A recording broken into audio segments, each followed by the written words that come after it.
Scream Queens. Welcome to Screen Queens. This is the podcast where two comedians watch, review, and gossip about everything on your screens. My name is Alex J. I'm a comedian, writer, podcast producer, and that's it. Cool girl. Woo! Cool girl alert. She doesn't want to say it, but it's true. Stop.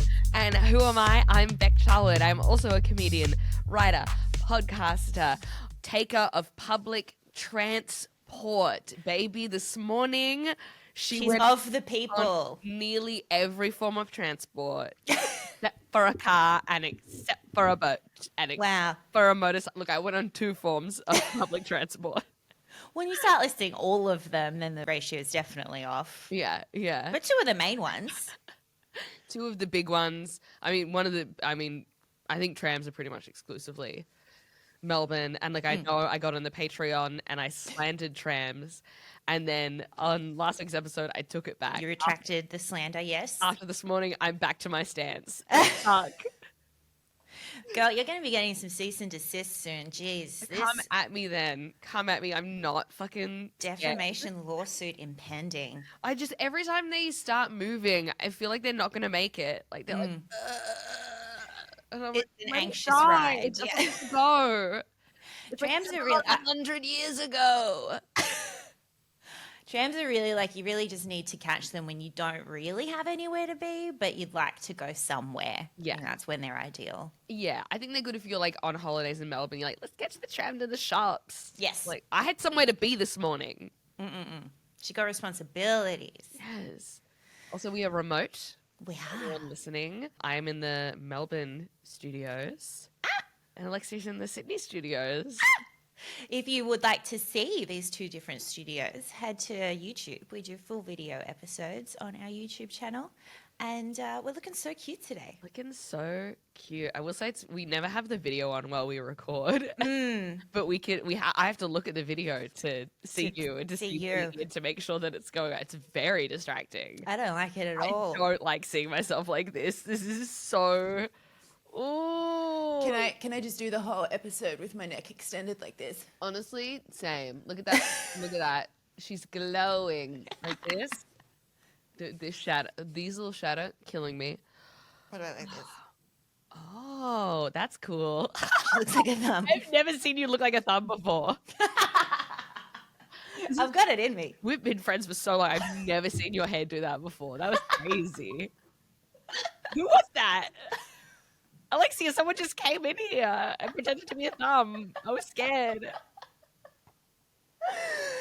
Oh, my Lord. So today is our review episode. Yes, you probably noticed, hey, they didn't release a Monday episode. It was just a preview of a Patreon. We did such a good Patreon episode. We really It was so fire that we were just like, we have nothing. And we recorded it last night. Yeah. Behind the curtain. So we're like, we have nothing else to talk about.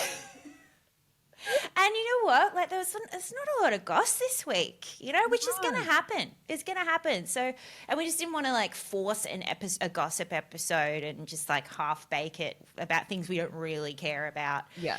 So if that happens, that's going to happen. We're in the news cycle now. So maybe, in the future, if that happens, we'll pop out an extra Patreon app from behind the paywall or do something a little fun. Let us know if there's anything else you'd like us to do when celebs are being on their best behavior and boring. Yeah. I mean, the great thing about, I don't know if are we putting the story in the I was going to preview? ask you about that. I was thinking, should we start it from halfway from the review onwards? Yes. Okay. I think so. So basically on this Patreon episode, you guys, you would have already listened to it on Monday, but we'll start the release from about halfway through when we started reviewing The Idea Review, the new rom-com movie.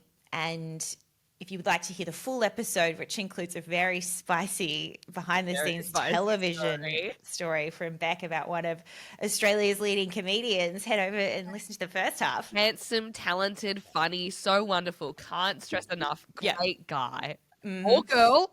Or girl. Head over to the Patreon to find out. It's a wild story. But today we are reviewing the movie The Challengers. Just challenges.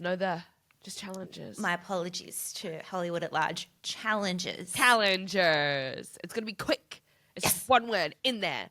Quick, unlike the movie. Around. What's your history? What did you know about this film before we went into it? Everything. Okay. I think I knew nearly everything that happened in this movie, but I was already so excited to see it. As soon as I heard horny tennis movie, I was like, I'm about it. I love it, and got like deep bisexual vibes from it because there's also two boys kissing in the trailer. Was that in the trailer? Yes. Okay.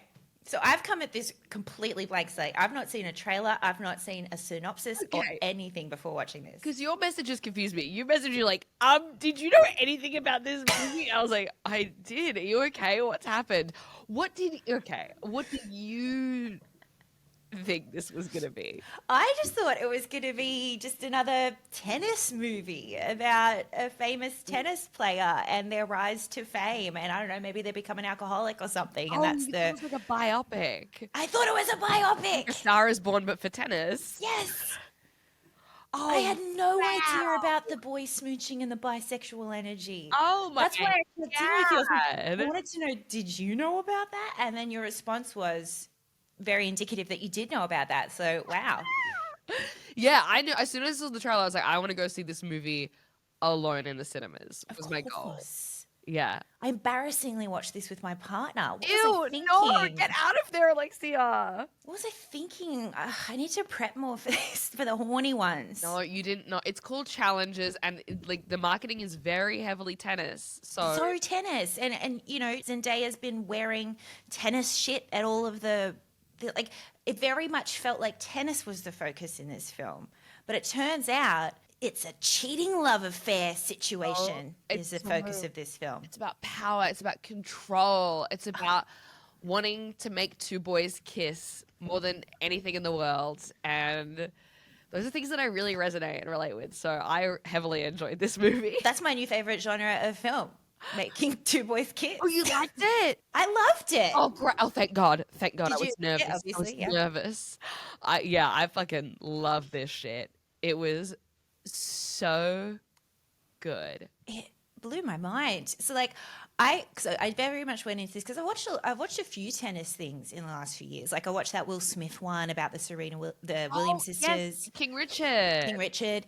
Apples Never Fall is about a tennis family. Set. Yeah, and it's very much about, and like the movie started in that same vein of like, my God, tennis families, they're obsessed with tennis. It's like there's something about the sport of tennis that just like takes over everything in the entire family's lives. Like all of these movies and TV shows about tennis are just, they always start with just, this is everything. Yeah, they've been doing this since they were 5. They wake up at 5 a.m. every day and they just get out there and they hit those goddamn balls. And the way, just the language used, like, I admire it, but it's just something, I don't see this kind of ferocity in movies about, like, I don't know, dancing or netball. We are yet to have the netball buyout. I'm really convinced that they only play netball in Australia. I have not seen another country True. with a netball team. And also, all of us grew up playing netball. And I don't think I've spoken to a single person from another country who's like, oh yeah, my netball team. I was wing defense. I mean, embarrassing. You would never admit that to someone. I was wing defense. Can I be honest? Me too. No sport, girlies. Like wing defense? Yeah, because I don't like competition or sports, so I just got to hang out. Truly, we're all just friends. Although I will say, I don't know if I've told this story. Maybe I told it on our old podcast, but I'll tell you again. I got kicked off my my netball team for being too aggressive on the pitch. Refusing to cut your nails. Yeah, I got kicked off of You're a the. slice of bitch. Oh, not even that. What I would do is because I was such a bad player, I was so bad at sport, is because you can't touch them, you have to like stand in front. Instead, what I would do, this is so psycho. I would like stand in front of them, arms out, and then be like, ah! Ah! Ah! Ah! And just like scream at other 12-year-old girls. You're psyching them out. It's like the bipolar was written on the wall so long ago. Like I don't know how I didn't get diagnosed till I was 24. That's insane. They should have just had a psychologist overseeing the netball courts and be like, ADHD, bipolar. Oh, I think a lot anxiety. of diagnoses could happen when watching a teenage netball game. Everyone Oh, yeah. play center, perfectionist, people pleaser. Ugh. Wing attack. Come on. Get off it. Out of it. GD, what is it? Goal defense. There's goal defense and what's Goal the other shooter. one? Goal shooter. Goal defense is always the tallest girl, so I think there would be a lot of insecurity issues there. A big time. Yeah. Being the tallest. I think that's everyone. That's all the gang. All the That's gang. the whole gang. But yeah. I just can't help but notice how obsessive tennis families are. It feels intimidating and exhausting, and I don't care for it. It feels unhealthy. It feels kind of like child star-y because it feels like their parents have to be Yes, in on it as well. that's such a good analogy. Yeah. And what I'm noticing more and more with these like hyper successful famous people, their parents make the kids like their full-time job. Yes. And even yes. though Tashi's parents don't really appear too much in this, it's like you could they're in the background when she's like on the rise, and then when she's an adult and has a kid, they're full time living with them, taking care. Which like slay, I would love that. If being a mother is how Tashi Duncan is a mother, I'm ready now. Lock me in. Like I'm fuck yeah. I think she's said 0 words to her daughter this entire time. But she knows they exist, and that's enough for me. She says, oh, sorry, I forget. She says, we're talking about tennis. So yeah, Fuck off, we're talking about tennis, you little idiot. get out of here. What do you want? Food? Cocomelon, shut the fuck up. Ugh. So the movie, it turns out, is like tennis is kind of the backstory, and the main storyline is they open with this tennis match that has some stakes involved in it. Like there's some Which I was confused by because it is such a small audience. There's like 50 people, and it's not a big small grand court. slam or whatever they are. Yeah, and they're like, this is like, the music started playing. I was like, oh, this? Oh, okay. I can play. I mean, do you want me to jump in? Later on? No, this is it. All right. But then we learn that it's not actually the level that they're playing at, which is the big stakes. It's that there's this huge long backstory between these two male players and Zendaya, who is the third in this love triangle. Turns out it's a big old love triangle. Yes. I mean, I don't even know if it's love at a certain point. Like, It's I a feel stup triangle. like the boys are in love and she kind of just dances on that. She's just kind of like Yeah. top of their penises. They're like, Does a little river dance on there. Tashi Duncan. Oh, stop it. But keep going. Can I say Zendaya was amazing in this? Ooh. I don't think I've seen her in not June. So she was fantastic. Right, to go from, I mean, in Euphoria she was great, but also like a very low status character, like someone who's just like being kicked around by life. And then also in the Spider-Man movies plays, is it Mary Jane? MJ. Yeah, MJ. And again, she's the one, like, she's still like a character with her own autonomy, but still, this is like, she's a bitch in this, and a very believable bitch at that. So believable. Like when she started, when you started to learn that she's in control, she's number one, she doesn't take shit from anyone. I was like so like fucking empowered, like yes. And then some of the decisions she was making, I was like, oh my goodness, that's a lot, that's far. But good for you, girl, get it. Go girl. Like okay, where do we? I'm all over the shop because I love this, and also I watched it less than 12 hours ago. You did. So I'm still processing. I'm still taking it all in. No, this is my own fault. I did this to myself. I had multiple nights throughout the week. I could have watched it. But we reviewed another movie this week. Again, The Idea of You. Check it out. Yes. Monday's episode. Did I wish I watched this movie maybe twice instead? Perhaps. Maybe. Listen to the Patreon to find out. Should we let's talk cast, okay? Zendaya, fantastic. We've touched on her. It's absolutely gorgeous. She's too beautiful. Yeah. Can I say, like, it's almost as if God said, I'm going to send you an angel just so you know what it's like when you get to heaven. And by God, am I going to stop sinning? I'll tell you that much. I'm converted. I'm in church this weekend, Oh, getting on the right side. My boy in absolutely. the sky Oh to my see God. a world event Zendayas. There's just not a hair out of place. I was about to, I'm just looking at the card, I was about to comment on her hair. That hair is incredible. It's so fucking gorgeous, especially like she can go from like the short wavy bob to a long like slick back ponytail. Like, oh, it's crazy. And can I say also, she's so perfect. She has like one little flaw that she keeps, and it's like her little like front tooth here is turned out just slightly, Oh, I love that. and she keeps it. She I hasn't got it up fucking in years. love that. And I'm like, stop, stop! I'm gonna kiss you, Yeah, I'm going to kiss it too. but you'll If she kill wants me me. to. But I'm here for it. Like, I'm so Alright, okay with yeah, that. I'll fuck up my life. If that's how I need to go. And so then we've got, okay, so the guy who plays Patrick, the friend, You mean Ultra Mask Troye Sivan? God Yeah. damn. The whole time I was like, is this Troye Sivan's dad? Like, So do you know what? He plays Prince Charles in The Crown. which is a great Prince Charles. Yeah, but this is a very different role for him because Prince Charles is, no sexuality in a wet blanket. The only time he's ever been sexual is when he said he wanted to be Camilla Parker Bowles' tampon.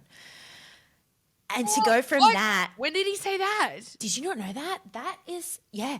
There's like a phone conversation or a voicemail or something that was leaked years ago. This happened years ago when they were like younger and having an affair. And he like told Camilla Parker Bowles in like, this is this sexy talk that he would wish he could be her tampon so he could live up inside her. This man is king. Can I say, as a woman who He is the used king. a tampon a couple of times, no, you don't. I don't think you want to be, no, dude. You fucking don't, dude. No, dude. Different. It's messy. It's So that's him. He's, yeah. So very, a much more sexual, powerful role in this film. Yeah. Oh, like I don't know how someone pulls off being smug and hot at the same time. He reminded me of so many hookups that I've had of like dudes that are borderline creepy, and that there was something kind of sexual about it. It's like, I think you might want to fillet me and eat me, Sure. and I'm semi into it. It's not healthy. It's not right. Now that I'm an adult, no. We didn't know back then. We didn't have cognitive function enough to be able to tell the difference between horny and scary. A man that likes you, respects you, wants to give you a good time, and a man that may want to kill you. It's a hard line. We can't, but it's the journey of growing up. Of course. So he's got that about him for sure. What else is he in? Because I haven't seen him in anything. Not a lot, actually. Peaky Blinders he was in, apparently. Oh my god! How do I not recognize him? There, I'm a big Peaky Blinders fan. Okay, maybe he was just a smaller part. Maybe. Also, there was 6 seasons, and they went for so long. It was. And he does look like someone who would be in Peaky Blinders. Yeah. Also, you put like a big coat and a like little hat One of those hats. on a brunette man. They all look the same, Exactly. except for Cillian Murphy. But that's why he's the lead. Yeah, exactly. He is an alien. What did you think of him? I loved him. Once I got over the fact that it was Prince Charles and could accept that he could be a sexual being, I loved him. I thought, yeah, I was like, not now, but younger. Oh, yeah. Yeah. Now, too much going on. He looks smelly. He looks a bit smelly. I liked how much I was like, they stink. They fucking smell. But it's like, when someone is like obscenely fit and healthy, their sweat is different to my sweat. You know? Big time. Like there's something about it. You're like, this feels like nature. Yes. Like I'm connecting with the earth by smelling you. Like you could bottle it and people would probably pay money for it. Yeah. It's like, whereas me, it's like, ooh, is that liquefied Doritos? Like, Did someone spray a Doritos scented Jesus Christ. room freshener? I need to exercise. I need to get fit. I just need to drink more water. My God. That'll It's only fix coming out of my everything. pores. That's what I'm convinced is if you drink enough water, you don't actually need to exercise. That's it. I'll pack that. Okay. One thing I could not fucking stand about this film, and I thought we were done with it in the world, is the non-linear storytelling. You didn't like that? No. It was so much, guys. If you are not into keeping track of weeks and days and hours of different times that things are happening, this is a very difficult movie to get through. I'm shooketh. I loved it. I loved it because it had like titles of how far it was going back. So like for anyone that hasn't seen it, it's like the whole movie is essentially Zendaya's character Tashi watching these two boys play tennis, and then it flashes back to like how they all know each other and like why this It's match is drip important. feeding you the backstory of why this current game is so tense. Yes. Oh wow, I loved it because to me, I felt like we were inside the character's head and like going back over why this is so important and why there's so much tension. Yes, Yeah. I do like we start here, let's take a look back.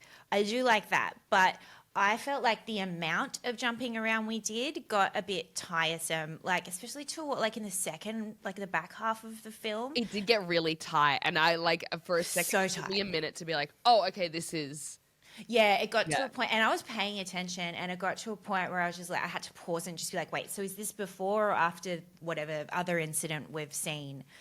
And look, I do have some PTSD left over from Dude Cinema and That's fair Quentin enough. Tarantino. It's Yeah. probably going to take a few non-linear storyline films to bang that out of me, I think. Tarantino has really ruined it. He's milked that cow until she's dry. Like, Yeah. and so I understand your resentment you. towards it. Thank you. And I'll definitely agree. Like towards the end, I was like, you could have put those title cards up for just a second longer, so I could. Oh, okay, cool. That's right. Great. But you're right. I did like that we're slowly learning and slowly getting inside the heads of who these people were. I think it's a very cool way to explain this specific story. There's just, you got to pay a big lot of attention. A lot of attention. Yeah. Oh, we forgot about our beautiful redhead boy, Art Donaldson. Yes, who I kept was just like, is this Domhnall Gleeson? Like the whole way Yes. through. And not all redhead boys are the same. But And then I promise I'm not being racist. But yeah, he was I loved his energy of like Ooh. he's a little bitch boy. He was, but he loves it. Like that was such. Yeah. I mean, like you said at the beginning, it's all about power dynamics. This film and the power dynamics between Zendaya's character, as we slowly learn through the nonlinear storytelling. Spoilers, is that she used to be a big fucking tennis star on the rise, and then she had an injury that she never came back from, and so she got a lot of resentment in her about that, and so she marries Art Donaldson, who's played by Mike Feist, but Domhnall to me. And she basically starts managing him instead, and that's her outlet for still being in the world and still rising. Because she's And- obsessed with winning. She's obsessed Yes. with tennis. Yes. Like her only focus is to become the best at tennis and win. Like I think she truly doesn't care about anything else in the world. Truly, even her and children, like truly, even her marriage, she doesn't like that. Comes second to somehow winning tennis. Still, True, like, oh my god, when he comes out and he's like telling her that he's gonna retire, like he's telling her that he's essentially being like, and now you have to break up with me because I know that that's all you want from me is for me to win tennis. it was Oh, that's such a good call. Like it was such a interesting way for him to approach the conversation with her that he's retiring. He approached it like this was a breakup conversation. Yeah. Like that's just so understood in their relationship that the only thing she's there for, second, like I guess love a little bit, but she just loves that she can mold him into being a winner. Yeah. And even like how after he has the conversation, they like look like they're about to get like a little bit sexual. And then he's like, can you just hold me till I fall asleep? I was like, that's breakup vibes of like, we can't actually fuck because this is done. But Yeah. please don't leave me. And then she's like, I don't know how you read this, but I kind of read, she was just like, yeah, and just kind of looked away. Like didn't look at him, wasn't like looking at, and she was just, to me, she was just done. She was Oh. like, yep, you can have this, Yeah. but that's it. So when Patrick is like, you hate him, I was like, she does hate Patrick's a little naughty boy. Did you think Patrick was hot? Yeah. Yeah. Yeah, I felt that big time. Again, smelly, living in his car, but still, Come on, we've all fucked a boy who lives in his car and is a little bit smelly. Come on. We're not You're right. better than that. you're right. Who am I to judge? But yeah, so the backstory between the boys is that they've been friends since school. Yeah, they like grew up together and they have a very close bond that is like quite sexual. I will say how much Especially from Patrick. Yes. How much they touch each other, how close their faces constantly are, how much deep eye contact they give. It's so hot. It's so hot. So horny. And then they tell that story about how Patrick taught Dom Dolla how to jerk off. My God, you got to talk about nuanced foreplay. Yes. I saw a quote from who was it? Oh, Paloma Faith. I just saw a clip of this of her saying foreplay is the conversation you have throughout the day leading up to the act, not just spitting on your fingers and rubbing. Oh. Yes. Yes. Amen. Yes. Amen. And I saw that literally before I started watching this. I was like, this is foreplay of her being like, tell me how you taught him how to jerk off. Oh, she was getting so horny. And that it's just so cool. Like, again, it comes back to the power of, in film, we don't see a lot of where the woman is in power over not just one man, but multiple men. Yeah. In a very nuanced way, not just in a like BDSM Dom way. Like, she just has so much power over them. They're so enamored by her. And not just because she's beautiful, but because she is the number one in their world. Yeah. When she came out and like started just like warming up and stuff, and there was like slow mo, like the boys just like They're stretching. like cartoonish jaws on the floor and like eyes just like guffawed, just be like, oh my God, she's so hot.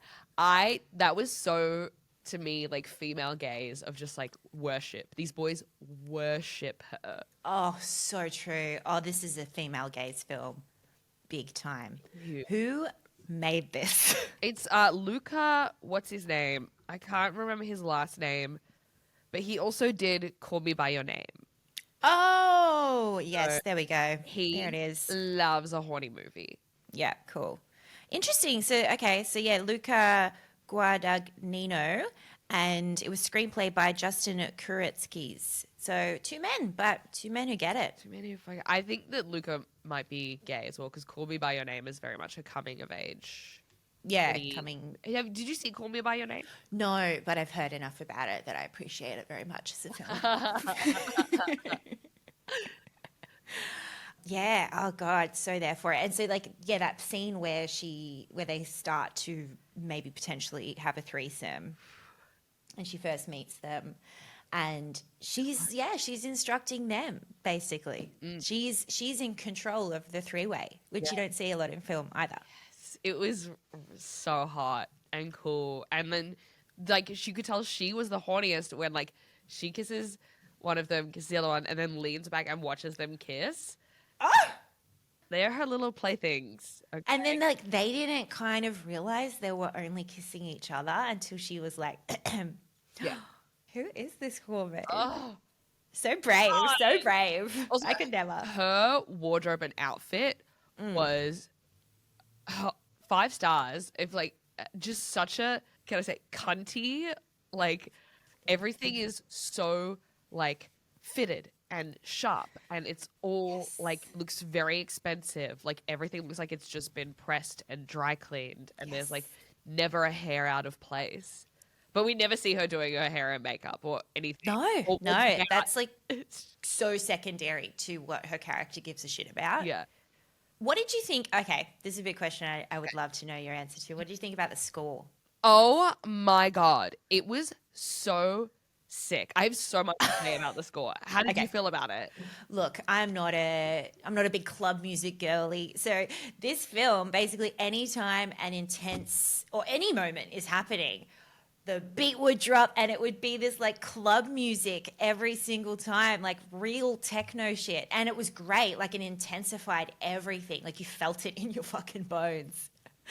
But like every time I was just like, oh my God, here's another club song. Okay. Whew. Oh my God. I loved it because without the music, this movie I don't think would be as good because it added such an intensity to it. And the soundtrack, the reason it sounds like so like kind of grimy and like a little bit filthy is because it's by Trent Reznor and Atticus. Oh, I don't know his last name, but they are from Nine Inch Nails. Cool. So Trent Reznor is the frontman and like songwriter of Nine Inch Nails. How interesting. What an interesting choice to make for the film. Yeah. Do you know some Nine Inch Nails songs? No. You would know this one. It's like, I wanna fuck you like an animal. I wanna feel you from the inside. Okay, that's just the theme song for this movie. Yeah.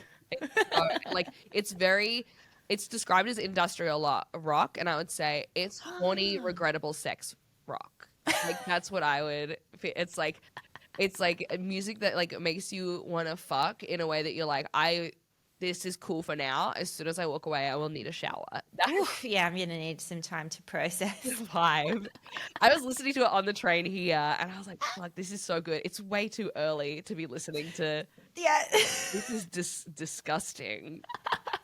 This is hurting. And he's done a lot of other soundtracks. He did the soundtrack for Girl with the Dragon Tattoo, the Pixar movie Soul, The Social Network, and also he worked on the Gone Girl soundtrack as well. Wow. Yeah. Except for the Pixar one, all very heavy films. I can't believe like, Soul is so different. Like, Is it? Yeah, it's about like jazz, but there's like, it's very much like jazz and funk music, which is Cool. so yeah, not normal. I can't believe you didn't vibe with it. I thought it so added to like the. Are you really surprised though, Beck, with my music tastes and my anxiety? Actually, that's true. I've never been a club. Like I've never gone to clubs in my life. I've been to one club. I went to Art House in Sydney when I was like 18 and never again. I just hate club music. I just can't. I don't like it. It's too intense. It's too much. It's too overstimulating. Not even a Pitbull, perhaps, or Yeah, Pitbull. I can do Pitbull. Okay. Yeah, because there's lyrics and there's graduation to the song. But anything that's just sounds, it's just noise to me and it's very overwhelming. But it did work in this. It just got to a point where there was when the next one dropped in, I was like, oh God, okay. Well, I really appreciate that you came to see Toilet Seat Time Machine, even without having. I don't remember being overwhelmed. Oh, great. Okay. Sonically there, so all good. Cool. I was like, fuck, that is like an hour of club music and me yelling over it, being like, we have to go back. That's great. I love that Okay. because there's other elements. There's a story going on. Yeah, so that's why it was okay because I got to watch people being horny and having threesomes whilst the club music was on. Not in my show, in Sorry. just so everyone, anyone who's like, man, I'm gonna go see Toilet Seat Time Machine. That sounds crazy. Beck's making a real pivot in her career. How's she paying for all of this? That's crazy. I really liked the camera work. I felt it was really cool, and I've found this a lot in recent films that we've watched, like Poor Things and stuff. Camera work's getting real inventive and creative. Like there were so many interesting close-ups in this film, which I feel like I've said a lot about movies recently, but like so many, like they really immerse you in it. Like everything is close. Yeah, you can see like hairs on people's skin and pores. Yeah. It's really cool. I love the shot where you were the like the POV was like we were the tennis ball like going between the two. That was Very so fucking cool. sick. I would love to know how they did that. Yeah, Luke reckons it was CGI in a similar way that Roadhouse, where like remember like there were a few shots where it looked like the cars were about to like run into us as the camera. Like it just came past the camera. They did that with the tennis ball. It was so cool. Oh, rad. So cool. And I know that the tennis balls were all CGI'd in this. Okay. Yeah, that makes sense. Because otherwise it'd be so hard to film It's like did Zendaya just like learn to be a pro tennis player in this film? She What looks she did incredible. Was she just mirrored a professional tennis player. So they'd have like someone else like do it and then she would just copy them because you don't have to hit the ball. I think it makes it like a lot Easier. It's like a big part of tennis is actually hitting the ball. Yeah, I've heard similar things that the ball plays. Yeah, it's a big part. Seems to be. Can I also say tennis has like some of the coolest outfits. Like every little tennis outfit that she wore, I was like, fuck, I wish I had a tight little body so I could pull this shit off. Like, She's so just hot. incredible. Just incredible. So I don't know if you've seen like I watched a couple of like press interviews about this and they all seem to be like very fast friends and like have a lot of love for each other, which I love. Oh, so cute. And I don't know if you saw there was a Australian interview when they graciously came down to Australia to do a press tour. Yeah. Because also tennis is like really big here because we have the Australian Open. I think it was also just post the Australian Open too. Zendaya and Donald and Prince Charles. Prince Charles. Yeah, walking down here. And they were interviewed by this woman on Sunrise. And this is my pet fucking peeve with Australian media. And we do it over and over again. And I'm so embarrassed by it. Is this woman started being like, so who's the best kisser? And like Zendaya is like visibly taken aback and is just kind of like, what the fuck? And then the boys, thank God, like step in and are like, well, like, don't make her answer that. That's so uncomfortable. But I just hate this, like, and it clearly because like the interview was trying to get like a clip of being like, oh, this person's the best kisser, and then so then that blows up, and people are like, ooh, Zendaya said she really enjoyed kissing Prince Charles, like, Yeah. and it just like, and it was so shamey, and I hate how Australian media acts. Like, there's this real purity, like puritanical thing of like not understanding like sexuality in media is performative. It's not who the person is. It's a job. And it happens time and time again. And it has really deep rooted vibes of misogyny. Oh, big time. And like to shame these women. And I don't know if you remember, but it happened with Amy Schumer when she I do. Yeah, Trainwreck, and Matt Tilley called her essentially a skank. That was so embarrassing. I remember that blew up worldwide. That was embarrassing. It was so fucking gross. And it just like, when I saw that interview, it just really, it pissed me the fuck off because I was like, how embarrassing. And I can't help but like tie it to Australia has a massive domestic violence problem. And it's shit like this that constantly flies under the radar in our media of being like, yeah, this is like a professional way to interview people. Yeah. That feeds into this, all of it just feeds into this huge issue with patriarchy and misogyny and disrespect towards women. It just, it really pissed me off. It's disgusting. Yeah, you're right. We have such a huge issue. And it all, like, so much of it comes down to language. And I think in Australia, we very much still have the vibe of locker room talk and boys will be boys and all that bullshit. And, like, I didn't know that, to ask her who the best kisser is, like, for one, just immediately diminishes that this is her job, that this is work. Yeah. Like, she didn't enjoy kissing these men. No. It was a job. Yeah. She was acting. Like, the reason she looked like she was enjoying it so much is because she's a good fucking actor. Yes. It's not that she's like, oh, yeah, I got into acting so I could kiss a bunch of people. Like, it's just so dumb for someone, especially in the media who's media literate, to do that is such like to try and be actively misleading to try and get a soundbite is disgusting. That's disgusting. When they film these scenes, it's like there's 30 other people in the room. There's a guy standing over with a boom mic, like leaning in. It's probably cold. It's probably freezing. And the director's be like, okay, less tongue, more tongue. Like, just like the least sexy setting of all. To trap these people into making it shameful or like salacious, reflect who they are as a person of like, oh yeah, like you chose to do this even though you're in a relationship, you chose this. Insane. Fuck off. It's so immature. if I could give good friend of the pod, Alexis Toliopoulos, a plug on how to do junket interviews. His junket interview with George Miller, Chris Hemsworth, and Anya Taylor-Joy came out for Last Video Store Saw this. last week. And Anyone has missed, Alexia is a producer. they go. And he fucking did such a good job. And that is the way to do a junket interview. Like, he asked questions that were different to what they were probably normally being asked, because they do 20 of these a day or whatever. He asked just like interesting questions, like, because it's about, anyway, go have a look. That's how people should do junket interviews. Don't ask these fucking questions like, who's the best kisser, like you're in fucking high school. Ask interesting, evocative, nuanced questions that are going to get, a different answer to what everyone else has got, but make it fucking respectful. Like you said, they came all the way over here.